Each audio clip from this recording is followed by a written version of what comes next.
நாமக்கல் மாவட்டம் குமாரபாளையம் நகர திமுக கோஷ்டி பூசலால் விடிய அரசின் முதலமைச்சர் ஸ்டாலின் உருவப்படத்தை அக்கட்சி நிர்வாகி ஒருவர் காலால் எட்டி உதைத்த வீடியோ வெளியாகியுள்ளது. 14வது வார்டு திமுக செயலாளராக உள்ள விஸ்வநாதன் என்பவருக்கு தெரியாமல் அப்பகுதியில் நகர்மன்ற தலைவரின் ஆதரவாளர்கள் கூட்டம் நடத்தியதாக கூறப்படுகிறது.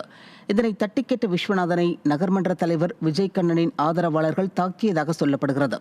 மேலும் விஸ்வநாதனின் அலுவலகத்தில் இருந்த ஸ்டாலினின் படத்தையும் அலெக்ஸ் என்பவர் சேதப்படுத்திய வீடியோ வெளியாகியுள்ளது.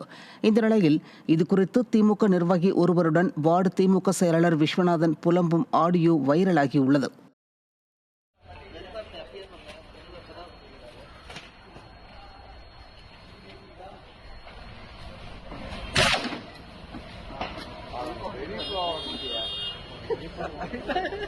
ஆனா இவர் என்னைக்கு சேர்மேனு நம்ம இதுக்குள்ள நகர் செயலாளர் வந்தார வச்சு ரொம்ப கேவலப்படுத்துறாரு சார். ரொம்ப அராஜ்யம் பண்றேன் சார்.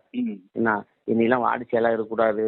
வெட்டுவேன், குத்துவேன், கொல்லுவேன், பண்ணுவேன், பிடிக்கும். ஒரு கட்சிக்காருக்கு ரெஸ்பான்ஸே இல்லைங்க சார். பழைய கட்சிக்கார் எல்லாத்தையும் முடிச்சிட்டாங்க சார். அதனால எனக்கு ரொம்ப மனம் உடஞ்சி போயிருக்கேன் சார்.